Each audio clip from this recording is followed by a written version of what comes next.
তোমরা ভালো আছো? আমিও ভালো আছি। আমরা আজকে সপ্তম শ্রেণীর বর্গ নিয়ে আলোচনা করব। তো এর পূর্বে আমাদের ক্লাস দেখেছ। যদি আমাদের ক্লাসগুলো ভালো লাগে তাহলে আমাদের ইউটিউব চ্যানেল আছে শাপলা টিচিং হোম রাঙামাটি, আমাদের ফেসবুক পেজ আছে। এইগুলো তোমরা সবসময় লাইক কমেন্ট এবং শেয়ার করে রাখবে, তাহলে আমাদের ক্লাস নিতে আরও ভালো লাগবে এবং সবার মাঝে ছড়িয়ে দিবা। যত বেশি আমাদেরগুলো ক্লাসগুলো শেয়ার করবে তত আমরা বেশি বেশি ক্লাস নিতে চাইব, উৎসাহ পাব। তো সর্বোপরি শেষ, ইউটিউবটা সাবস্ক্রাইব করার জন্য সবার প্রতি অনুরোধ, স্যারের ক্লাসটা যেন আরও বেশি বেশি দেশে সকল ছাত্রছাত্রী দেখতে পায় এবং উপকার হয়। তো বর্গ বর্গ হচ্ছে যে একটা স্কোয়ার। আর দুটো সংখ্যার মধ্যে এমন একটা সংখ্যা নিব, ওই সংখ্যাটাকে আমরা গুণ করলে ফলাফল প্রদত্ত সংখ্যা হবে এবং তারপরে স্কোয়ার বলব। তো দেখতে থাকো, যে খাতা কলম নিয়ে বসো। আমরা যেমন 4 লিখলাম, 4-এর বর্গ করতে বলছে, তাহলে 4-এর বর্গ কিভাবে হবে বলো, তোমরা বলো। হ্যাঁ, 2 গুণ 2 সমান কত? 4। 2 ইন্টু 2 ইকুয়াল টু 4। তাহলে যে দেখো 2-র উপরে স্কোয়ার দিয়েছি, তো বর্গ করতে হলে আমাদেরকে এই যে 2-এর উপরে স্কোয়ার হবে, রুট ওভার হবে, তাই না? এই যে স্কোয়ারে রুটে কাটা গেল, ফলাফল কত পাইছি? 2।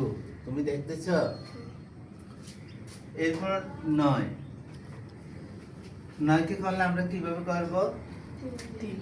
হ্যাঁ, 3 ইন্টু 3 অথবা 3 গুণ 3, 3 গুণ 3। তাহলে 3-এর উপর কি বসি? স্কোয়ার। এখন যদি আমরা রুট ওভার করি, স্কোয়ারের রুটে কাটা যাবে। স্যারের ক্লাসটা বুঝছ? বুঝাতে পারছি স্যার? বুঝাতে পারছি? আনসার দিও, বুঝলো না বুঝলে বলো।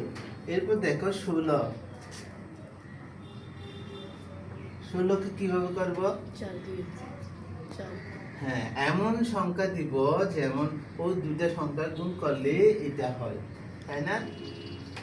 4 4 16, 4 গুণ 4, তাহলে 4-এর উপর কি হবে? স্কোয়ার হবে। রুট ওভার দাও, স্কোয়ারের রুটে কাটে গেল 4। বুঝাইতে পারছি? আর দেখানোর প্রয়োজন আছে? এবার লিখো 25। 25কে কিভাবে করবো বলো তো? 5 দিয়ে। হ্যাঁ, 5 গুণ 5, 5 5 25। 5-এর উপর কি বসবে? স্কোয়ার। তাহলে রুট ওভার, এখন স্কোয়ারের রুটে কাটা যাবে। এরপর 64। দেখো, তোমাদের কাজগুলো তোমরা নিজেরাই করতে পারবে। 64কে বলো তো, 64কে কিভাবে? 8 গুণন 8। তাহলে এখানে কত হবে? 8-এর উপরে স্কোয়ার হবে, রুট ওভার স্কোয়ার রুটে কাটা যাবে। সমস্যা আছে? সমস্যা আছে? 91 হলে কিভাবে হবে? 91 হলে কিভাবে হবে? 91 হলে কিভাবে হবে বলো তো?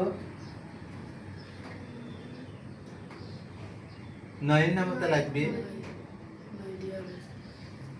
9 গুণ 9, 9 নাম কত?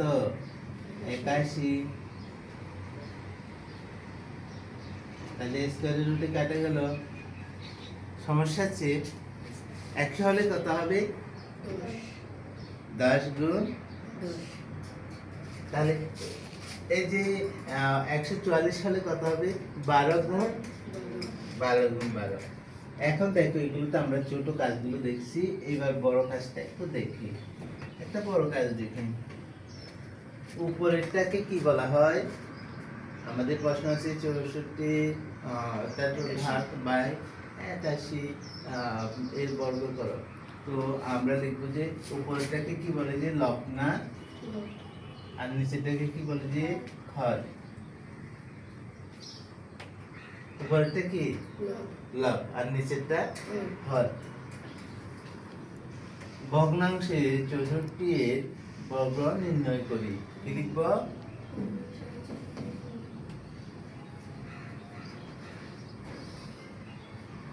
ভগ্নাংশের লব 64 এর বর্গ হবে। তাহলে আমরা কি করছিলাম? 8 গুণন 8 করছিলাম না? এরকম না? তারপর আমরা এটাকে কি করতে পারি দেখো,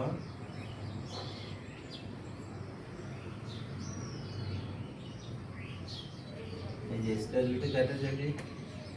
তোমরা কিন্তু নিচে করবা, একটা নিচে একটা করবা। এই যে এটা লিখে এখানে নিচে লিখবা, এটা লিখে এখানে নিচে লিখবা, এটা এখানে নিচে লিখবা, ঠিক আছে? এরপর ভগ্নাংশের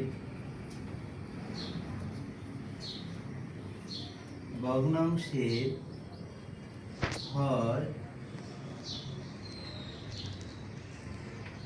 81 কি করে বর্গ হবে বা বর্গ নির্ণয় করে, একই আর কি, তোমরা যাই লিখো। তাহলে 81 সমান কিভাবে করবা বলো তো? 9 গুণ 9, তাহলে কি হবে? 9 এর উপর স্কয়ার হবে না?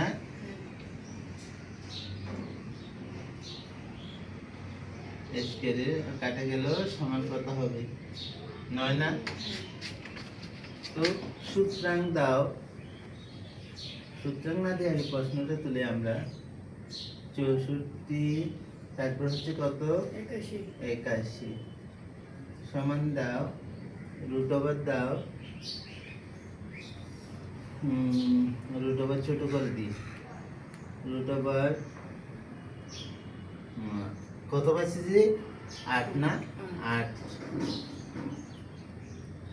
তারপর হচ্ছে কত? 9 স্কয়ার রুট ওভার। তো স্কয়ারের রুটে কাটা গেছে, স্কয়ার রুটে কাটা গেছে, আমরা কত পাইছি?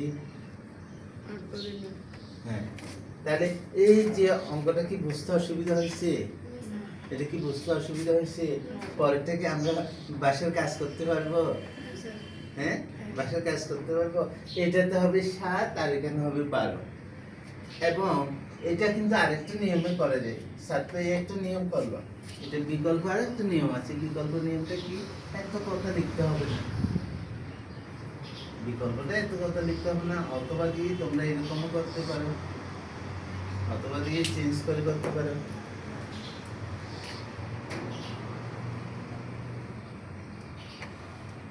বিকল্প কি হবে? 64 81 তো সমান দাও 8 গুণন 8 9 গুণন 9, তাহলে 8 স্কয়ার 9 স্কয়ারের রুটে কাটে গেল। এইটা করলেও হবে, এই ফর্মুলা করলেও হবে, ওইটা করলেও হবে। তাহলে যেটা ইজি নিতে পারো। 2 নাম্বার তোমাদের বাসায় করবে, এবং 2 নাম্বার করতে যদি কোনো সমস্যা হয় তাহলে আমাদের কমেন্ট বক্সে লিখে জানাবে, আর আমরা সমাধান করে দিব। আর স্যার আবারও বললো, আমাদের ইউটিউব চ্যানেলটা সবাই একটু সাবস্ক্রাইব করে দিবা যারা আমাদের ক্লাসগুলো নিয়মিত দেখতেছো। তো স্যার আরেকটা বিষয় বলতেছি যে তোমরা যারা আমাদের মেসেঞ্জারে নক করো, আমি মেসেঞ্জারে নক না করার জন্য বারবার বলি, মেসেঞ্জারের কখনো আনসার আমি দিব না, মেসেঞ্জারে কেউ নক করিও না। তোমরা বলছি আমাদেরকে কমেন্ট বক্সে যদি না বুঝতে, যদি লিখতে অসুবিধা হয় তাহলে একটা কি করবে, খুঁজ দেবে, যে কোনো একটা ফুলের চিহ্ন দিবে, আমি ওই চিহ্ন ধরে তোমাদেরকে উত্তরগুলো দেওয়ার চেষ্টা করবো। তাহলে আমাদের শাপলা টিচিং হোম রাঙামাটি ইউটিউব চ্যানেলটা সাবস্ক্রাইব করে দেবে, আর সবাইকে দেখার বেশি বেশি সুযোগ করে দেবে। ভালো থেকো, আগের ক্লাসে দেখা হবে। ধন্যবাদ সবাইকে।